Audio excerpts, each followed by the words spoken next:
मेरे प्यारे मित्रों नमस्कार। आज हम पढ़ रहे हैं मास ट्रांसफ़र ऑपरेशन। आज है लेक्चर नंबर 1।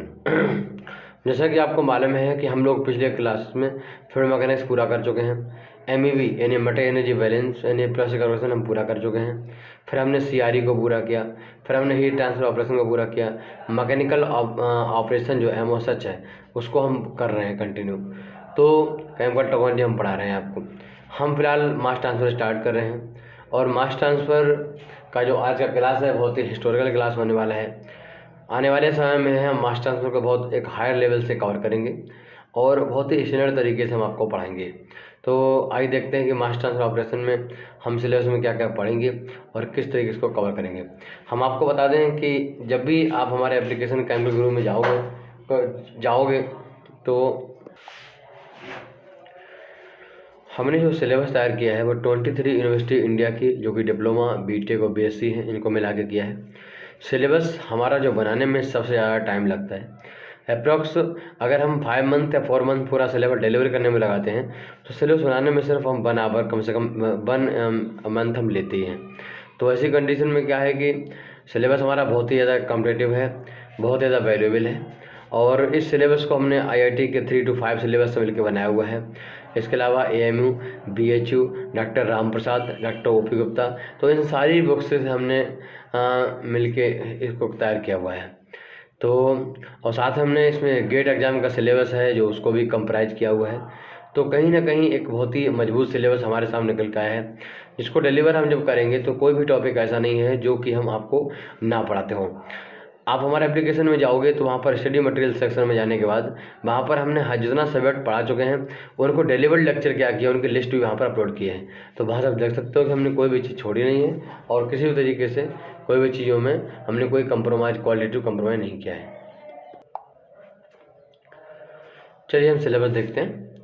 ये सिलेबस हमने तैयार किया है। सिलेबस का जो बेस है वो BTUP बोर्ड है, board of technical education Uttar Pradesh, for diploma in chemical engineering, fertiliser technology, petrochemical, rubber and plastic, paint in other branches which is closely related to chemical engineering. First of all हम लोग diffusion cover करेंगे। अच्छा, हम बता दें कि कुछ student ऐसे हैं जो कि इस समय इनके पास MTU सेकंड है और उन लोगों ने फ़ीस को जमा कर दिया है। तो हम आपको बता दें कि उनकी बात को, उनकी पढ़ाई को ध्यान रखते हुए, उनके एग्ज़ाम ध्यान रखते हुए हम क्या करेंगे कि हम MTU फर्स्ट और MTU सेकंड इन दोनों को पैरेलली पढ़ाएंगे और जिससे कि हमारा सिलेबस बहुत तेज़ी से आगे बढ़ेगा और नंबर 2 कि दोनों के लिए अपना कंटेंट मिलता जाएगा। तो आप बेफिक्र रहिएगा। फिलहाल हम सिलेबस को कवर करते हैं। देखिए, सबसे पहले डिफिजन 1 जो यूनिट 1 है वो डिफिजन रहेगी। डिफिजन में हम लोग पढ़ेंगे डेफिनेशन ऑफ डिफिजन कि डिफिजन क्या होता है, फिर rate of diffusion in mass transfer, अगर मास ट्रांसफ़र ऑपरेशन कहीं पर हो रहा है तो जिस तरीके से हम लोगों ने रेट ऑफ हीट ट्रांसफ़र की बात की, जिसमें हमने फिक्स लॉ के बारे में जिसके बारे में हम फोरियर्स लॉ के बारे में बात की, तो उसी प्रकार से हम रेट ऑफ डिफिजन के बारे में बात करेंगे। यहाँ पर रेट ऑफ मास ट्रांसफ़र के बारे में बात करेंगे। ऐसे ही यहाँ जैसे हीट ट्रांसफ़र में हम पढ़ते थे फोरियर्स लॉ, वैसे यहाँ फिक्स लॉ आएगा। हम यहाँ फिक्स लॉ और फिक्स के फर्स्ट और सेकंड दोनों लॉ के बारे में बात करेंगे। Diffusion in the gas phase diffusion in the gas phase equimolecular counter diffusion. तो इक्विमोलर जो कंडीशन है जिसमें 1 मोल यहाँ से वहाँ जाता है और 2 मोल उधर से इधर आता है, तो वो उन सारी चीज़ों को हम स्टडी करेंगे। तो वो सारी चीज़ें कहीं ना कहीं हम इसमें सीखेंगे। ठीक, ऐसे ही डिफिजन थ्रू स्टेशनरी गैस, अगर कोई गैस स्टेशनरी है और उनमें डिफिजन हो रहा है तो हम वो चीज़ें सीखेंगे।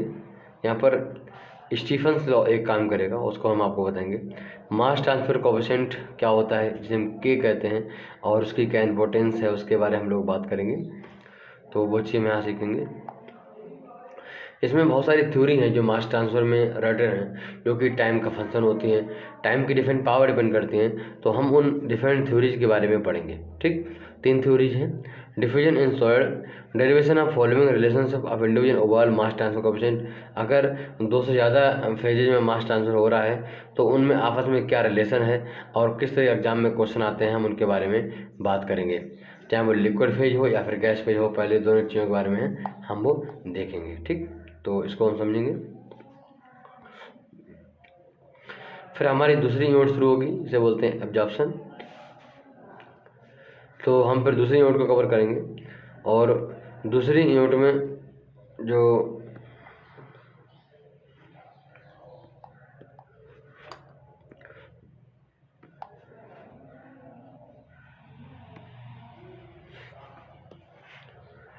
एब्जॉर्प्शन में क्या है कि हम पढ़ेंगे इंट्रोडक्शन कि एब्जॉर्प्शन क्या होता है, इंडस्ट्रियल क्या इसकी इम्पोर्टेंस है, हम इसको देखेंगे। और फिर एब्जॉर्प्शन विद केमिकल रिएक्शन, अगर कहीं पर एब्जॉर्प्शन हो रहा है और केमिकल रिएक्शन भी हो रही है तो उसको हम देखेंगे और उसकी इम्पोर्टेंस क्या है, उसकी फिजिकल एग्जाम्पल क्या है, इंडस्ट्रियल एग्जाम्पल क्या है। मैकेनिज्म एब्जॉर्प्शन, एब्जॉर्प्शन होता कैसे है। Two film theory, diffusion of gases through stagnant gas, अगर कोई गैस जो है किसी स्टेगनेंट मीडियम के थ्रू डिफ्यूज हो रही है तो वहाँ पर रिलेशन क्या बन के आएगा, डिफ्यूजन इन लिक्विड कोएफिशिएंट। तो वो चीज़ देखेंगे। गैस एब्जॉर्प्शन इक्विपमेंट जैसे plate and packed column, plate और पैक्ड कॉलम है जिनका यूज हम for the purpose of absorption करते हैं, उनको हम पढ़ेंगे। स्प्रे टावर क्या है और वो कहाँ का यूज होते हैं या फिर अब यूज नहीं होते हैं तो उनके बारे में पढ़ेंगे। Choice of solvent for the absorption, absorption अगर हम करवा रहे हैं तो सॉल्वेंट के लिए कौन कौन से क्राइटेरिया हैं जिनके आधार पर हम उसको सिलेक्ट करेंगे। Height of transfer unit, transfer unit की हाइट जो है वो क्या होती है, STO क्या होता है, फिर NTO number of transfer unit क्या होता है पढ़ेंगे। मीनिंग इन देयर रिलेशनशिप, और उनकी जो रिलेशनशिप है आपस में हम उनको पढ़ेंगे। और इन सारे टॉपिक्स पर फर्स्ट यूनिट सेकंड यूनिट सब पे न्यूमेरिकल भी जरूर करेंगे, जो इंडस्ट्रियल न्यूमेरिकल हैं उनको हम देखेंगे। फिर सबसे ज़्यादा महत्वपूर्ण और चाहता हुआ टॉपिक आएगा जिसे बोलते हैं डिस्टिलेशन। हम आपको बता दें कि हम डिस्टिलेशन जो कराएंगे वो आप देखोगे डिस्टिलेशन करवाने के बाद ऐसा कोई क्वेश्चन नहीं है उपयोगिता का जो आप लगा नहीं पाते हो कोई भी। जैसा कि हमारे अब रिकॉर्ड हैं 400 से ज़्यादा स्टूडेंट हमारे हर सब्जेक्ट को पढ़ चुके हैं और उनमें से हर एक स्टूडेंट का यही फीडबैक है कि जब भी वो पूरा सब्जेक्ट पढ़ते हैं तो ऑटोमेटिक कोई भी क्वेश्चन ऐसा नहीं है उपयोगिता का जो वो लगा ना पाते हों और उनके बारे में एक्चुअल जो उनकी कंडीशन उन तक पहुँच ना पाते हों। तो हमारी जो बहुत पढ़ाई की क्वालिटी है वो कंटिन्यू बढ़ रही है और हमने कभी भी क्वालिटी से कम्प्रोमाइज़ नहीं किया। तो डिस्टिलेशन के बारे में हम बात करें तो डिस्टिलेशन में हम पढ़ेंगे इक्विलिब्रियम ऑफ फ्लैश डिस्टिलेशन, जो टाइप है डिस्टिलेशन के उनके बारे में पढ़ेंगे। फिर डिफरेंशियल डिस्टिलेशन पढ़ेंगे और यहाँ पर जो रेल इक्वेशन है हम उसको ड्राइव करेंगे। फिर बैच डिस्टिलेशन क्या है, उसकी उपयोगिता क्या है, क्या डिसएडवांटेज है वो देखेंगे। वैक्यूम डिस्टिलेशन और स्टीम डिस्टिलेशन देखेंगे। एज़ोट्रोपिक डिस्टिलेशन और एसिड डिस्टिलेशन में क्या अंतर है हम वो देखेंगे। और टाइप्स ऑफ डिस्टिलेशन कॉलम के बारे में बात करें तो डिस्टिलेशन कॉलम में जो प्लेट यूज की जाती है उनके आधार पर इनको 3 तरीके से बांटा जाता है। परफोरेटेड प्लेट कॉलम या सीप plate column, bubble cap plate column या फिर बाल्व plate column.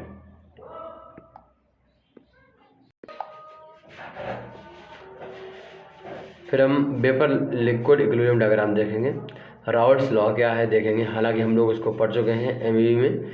Relative velocity alpha क्या होती है और उसको ज़्यादा कम कैसे करते हैं, क्या क्या फ़र्क पड़ता है उससे हमारा जो फाइनल प्रोडक्ट बनता है उसकी क्वालिटी पे क्या फ़र्क पड़ता है वो देखेंगे।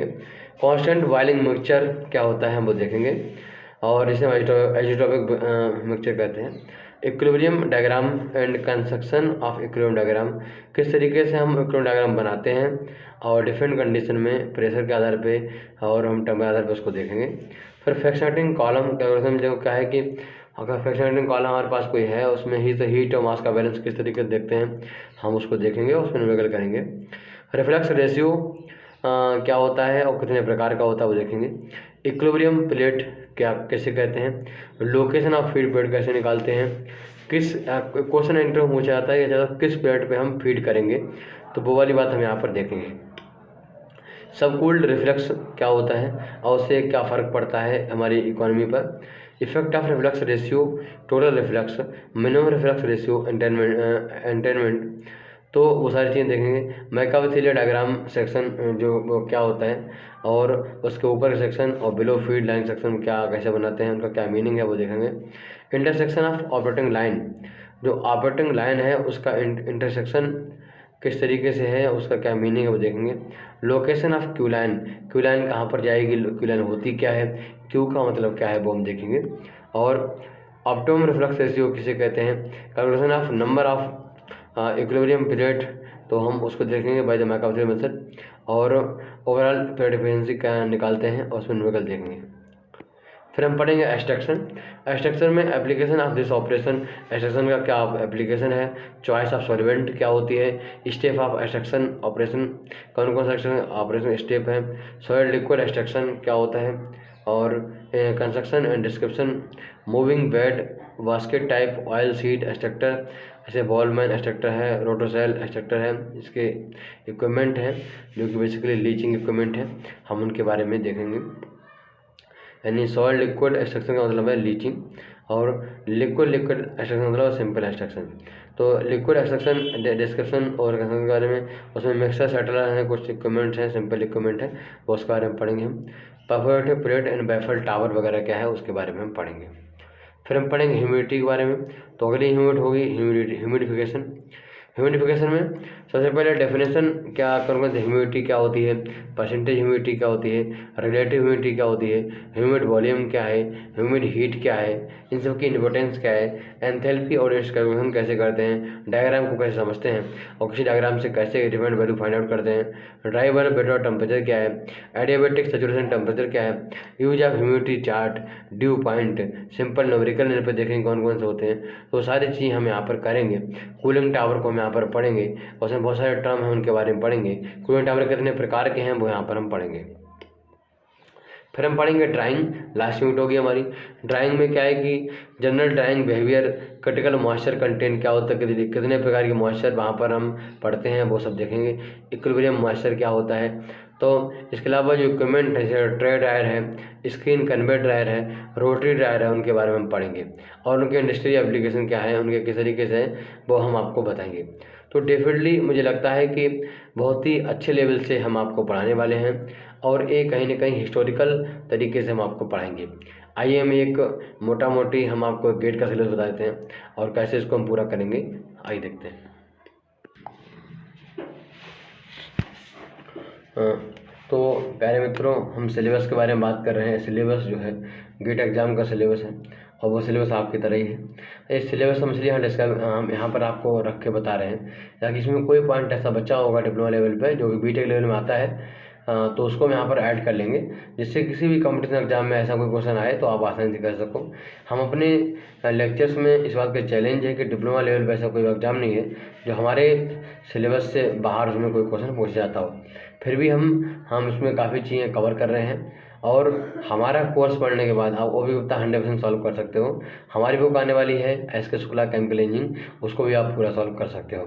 तो हम चलिए आपको हम एक गेट का एक ओवरऑल सिलेबस बता रहे हैं, डिस्कस कर रहे हैं, जिसके आधार पर हम आगे बढ़ेंगे, चीज़ों को पढ़ेंगे और जिसके आधार पर हम कंपेटिटिव केमिकल इंजीनियरिंग को समझेंगे। आइए देखें।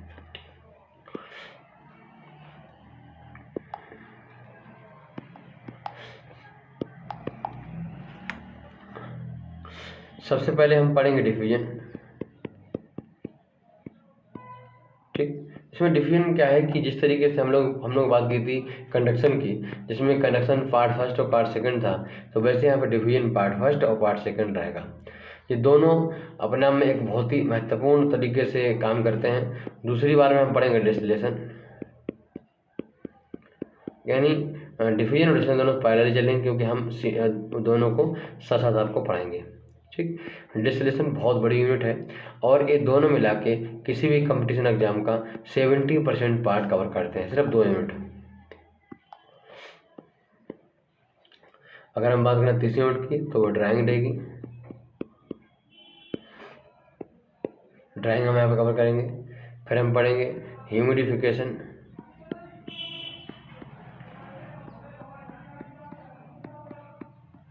हम पढ़ेंगे ह्यूमिडिफिकेशन एंड डीह्यूमिडिफिकेशन।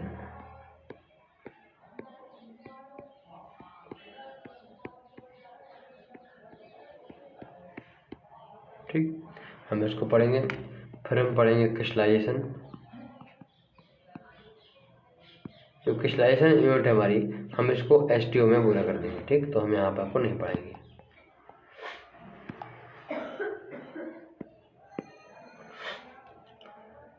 फिर हम पढ़ेंगे यहाँ पर डायमेंशनलेस नंबर। ठीक, डायमेंशनलेस नंबर जो हैं डिफरेंट, जिस तरीके से हमने FM में आपको बताया, जिस तरीके से हमने STO में पढ़ाया, वैसे ही हम यहाँ पर डायमेंशनलेस नंबर के बारे में बात करेंगे। उनके 2 मेथड निकालने के, जो मैंने FM में और STO में कवर कर रखे हैं, तो वो वहाँ पर आपने पढ़े होंगे। 7 में देखें तो हम इसको पढ़ेंगे एक्सट्रैक्शन। ठीक, और 8 नंबर में देखें तो एब्जॉर्प्शन एंड डिजॉर्प्शन। तो ये दोनों चीज़ें हैं। एब्जॉर्प्शन और एक्सट्रैक्शन जो है, ये दोनों स्पेशल चैप्टर हैं, तो इनका कोई ज़्यादा महत्व तो नहीं है उतना ज़्यादा। एब्जॉर्प्शन और एक्सट्रैक्शन ये दोनों 10% मान लो इनका इतना रहता है, और जो रिमेनिंग पार्ट है, चाहे ड्रायर है, ह्यूमिडिफिकेशन है, तो क्रिस्टलाइजेशन है, इन सब का जो है 20% कंट्रीब्यूशन रहता है किसी कंपटीशन एग्जाम में। तो इतना आपने सीखा। यहाँ पर हम कंटिन्यू मास्टर्स में स्टार्ट होगा, आगे बढ़ेगा, तो बने रहिए हमारे साथ। अगर आप हमारा क्लास यूट्यूब पे देख रहे हैं तो हम आपसे अनुरोध करेंगे कि आप तुरंत हमारा एप्लीकेशन केमिकल गुरु डाउनलोड कर लीजिए, और डाउनलोड करने के बाद जो है वहाँ पर सब्जेक्ट को परचेज कर लीजिए। डाउनलोड करोगे तो नीचे जो स्टैंड दे जाओगे तो वहाँ पर बीच में 5 सेक्शन में स्टोर सेक्शन आएगा, वहाँ पर सारे सब्जेक्ट आपको दिखाई देंगे। जो हम पढ़ा रहे हैं 11 सब्जेक्ट हैं, तो वो आपको दिखाई देंगे। उनमें से कोई भी सब्जेक्ट आप परचेज कर सकते हो और पढ़ाई स्टार्ट कर सकते हो। हम बहुत अच्छे लेवल से पढ़ाते हैं, और हमारा एक कोशिश है कि पूरे इंडिया में केमिकल इंजीनियरिंग के बारे में काफ़ी हम एक स्ट्रेंथ को क्रिएट करें। तो बने रहिए हमारे साथ। नमस्कार।